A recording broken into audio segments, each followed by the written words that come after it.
안녕하세요. 오늘 살펴볼 단지는 복정역 에피트입니다. 제가 며칠 전에 복정역 에피트에 대해서 청약 분석을 한번 해봤는데, 이번에는 좀 질문이 많이 들어왔던 거 위주로 다시 한번 살펴보고 좀 강조해 보려고 다시 한번 복정역 에피트에 대해서 분석해 보려고 합니다. 자, 먼저 복습 먼저 해보겠습니다. 자, 세대수는 315세대입니다. 그래서 공공주택지구라 전체 물량이 분양 물량으로 나왔어요.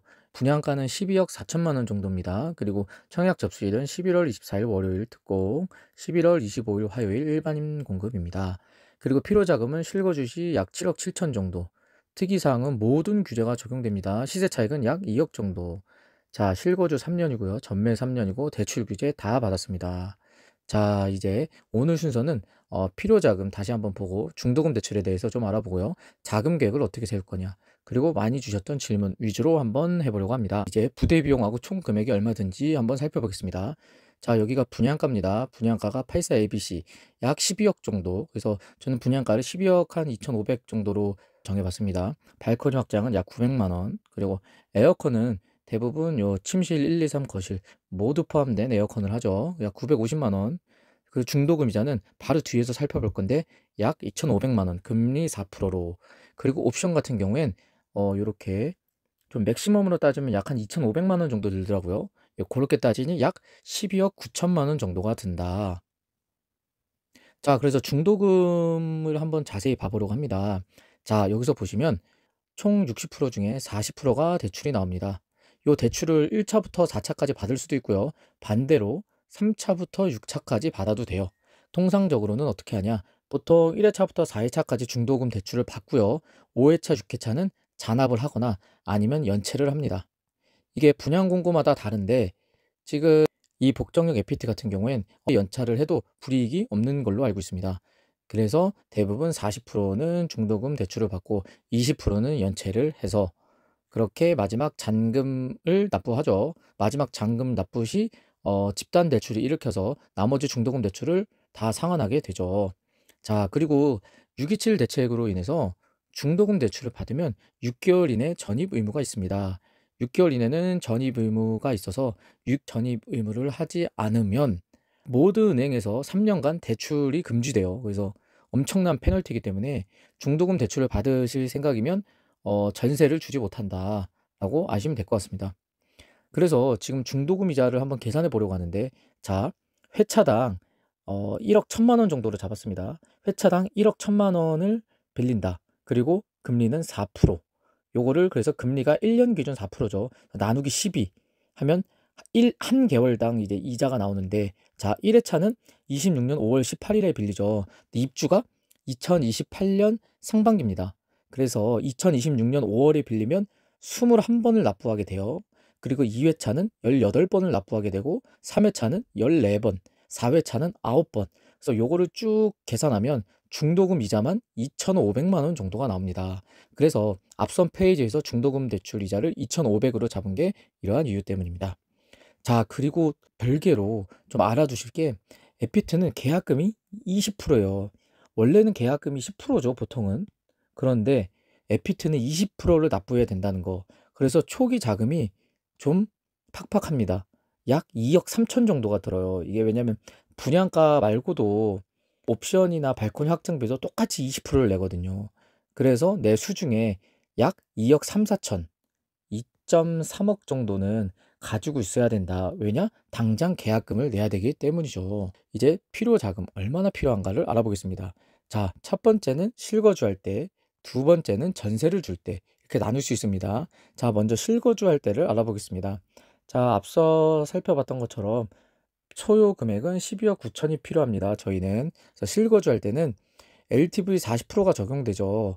근데 여기서 정말 중요한 게 뭐냐면 지금 대부분 사람들이 이 분양가 기준으로 잔금 대출이 나온다고 알고 있는데 아닙니다.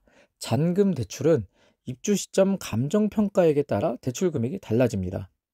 은행마다 다 다른데 어떤 은행은 감정평가액, 어떤 은행은 KB 시세로 가기도 해요. 그래서 피트가 입주할 때 감정평가가 13억이 나왔다. 그러면 15억 미만이기 때문에 LTV 40%를 적용하면 5억 2천이 나와요. 그래서 7억 7천이 필요하다. 만약에 감정평가가 15억이 나왔다. 그러면 맥시멈 6억이 나오죠. 그래서 6억 9천이 필요하고요. 만약에 15억 5천, 16억, 즉 15억 이상이 나왔다. 그럼 대출이 오히려 줄어듭니다. 4억밖에 안 나와요. 그래서 8억 9천이 필요하다. 정말 그래서 에피트는 자금 계획을 정말 잘 세워야 돼요. 계약금도 20%가 필요하고요. 그리고 입주 시점 감정평가액이 15억 이상이 되면 9억이란 돈이 필요하게 돼요. 그래서 정말 자금 계획을 잘 세우시고 여유 자금이 있으신 분들이 접근하시는 게 좋습니다. 자, 다음으로 전세를 줄 때를 한번 알아보려고요. 사실 전세를 줄 수는 있습니다. 이론적으로는. 하지만 현실적으로는 실입주하는 게 마음이 편합니다. 왜냐하면 전세를 주려면 중도금 대출을 안 받아야 돼요. 중도금 대출을 받지 않았을 경우에는 가능합니다.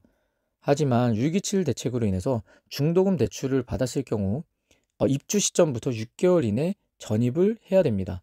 만약에 실입주를 하지 않았을 경우 앞서 설명드렸던 대로 3년 동안 부동산에 관련된 대출은 절대 받을 수가 없습니다. 엄청난 페널티죠. 여기에 더불어 지금 들어오는 세입자가 전세 대출을 받을 수 없습니다. 그러면은 상대적으로 이 주변 아파트 값보다 전세 값을 저렴하게 내놔야 나가겠죠. 왜냐면 지금 3년 내에 또 입주를 해야 되고, 그리고 세입자가 전세 대출을 받지 못하니 주변 전세 값보다도 훨씬 저렴해야 세입자들이 해당 아파트를 들어오겠죠. 그리고 또 전세를 줄 수 있는 방법이 내가 먼저 실입주, 그래서 내가 먼저 들어와서 등기를 친 후 그리고 전세를 놓는 경우는 가능합니다.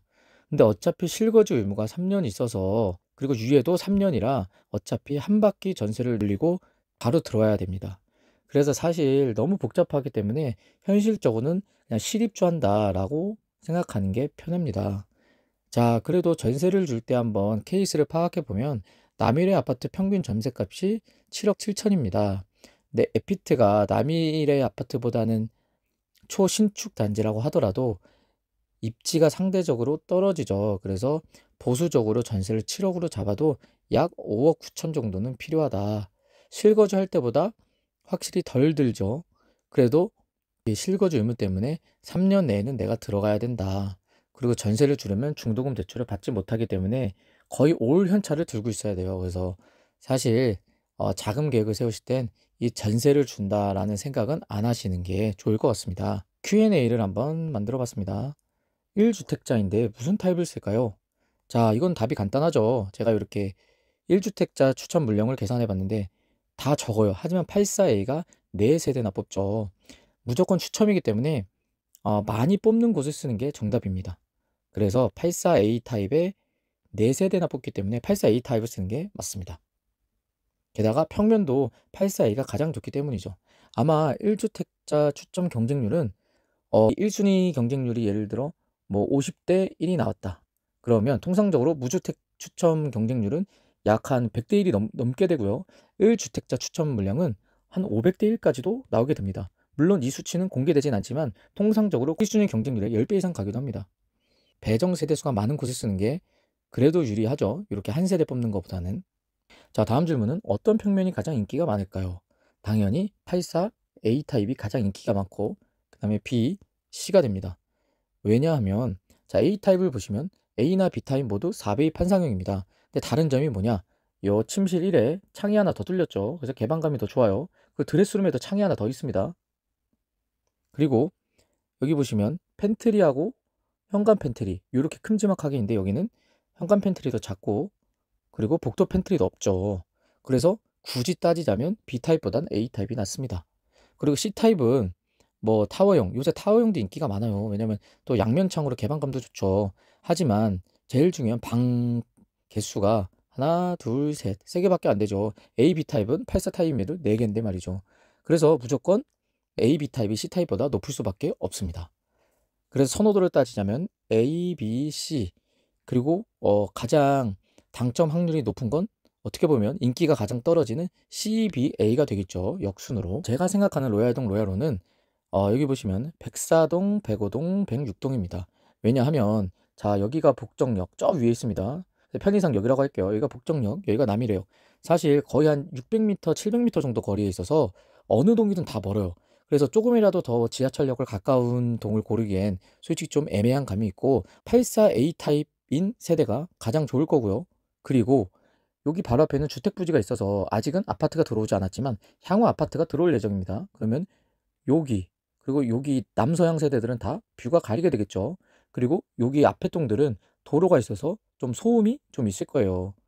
보시면 요 제가 집은 104, 105, 106동 1, 2호 라인을 보면 다 남동향으로 뻥뷰예요. 여기가 다 나무로 울창합니다. 그래서 숲뷰를 바라볼 수 있는 그런 세대다. 그 중에 요 1호 라인, 요 분홍색 1호 라인이 바로 84A 4배의 판상형입니다. 그래서 평면도도 좋고 조망까지 좋은 요 104, 105, 106동 1호 라인, 그것도 중층 이상. 요게 제가 생각하는 로얄동 로얄호입니다. 자, 그리고 많이 물어보셨는데 60점대도 당첨 가능할까요? 지금 공공택지 분양이다 보니 분양 물량이 300세대나 돼요. 그래서 이 정도면 분양 물량이 많죠. 그리고 필요 자금이 생각보다 높아요. 그래서 아무나 쓸 수 없는 단지입니다. 모든 규제가 있고 대출도 안 나와서. 그래서 충분히 가능성이 있다고 봐요. 아마 50점대까지도 내려갈 것 같은데. 그래서 저는 60점대도 충분히 가능하다고 봅니다. 자, 그리고 마지막.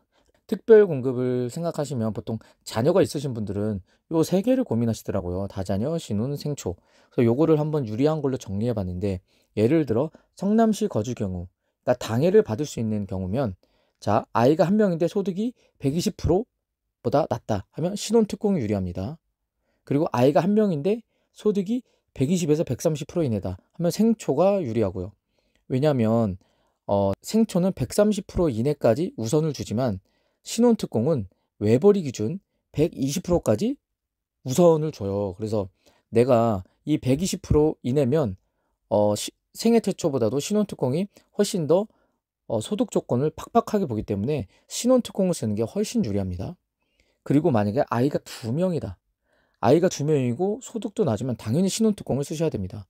또 아이가 두 명인데 소득이 높으면 다자녀를 쓰시는 게 유리해요. 왜냐하면 다자녀에는 점수 배점에 소득 부분이 없기 때문이죠. 그래서 내가 뭐 연봉이 1억이 되더라도 다자녀는 그거에 대한 페널티가 없습니다.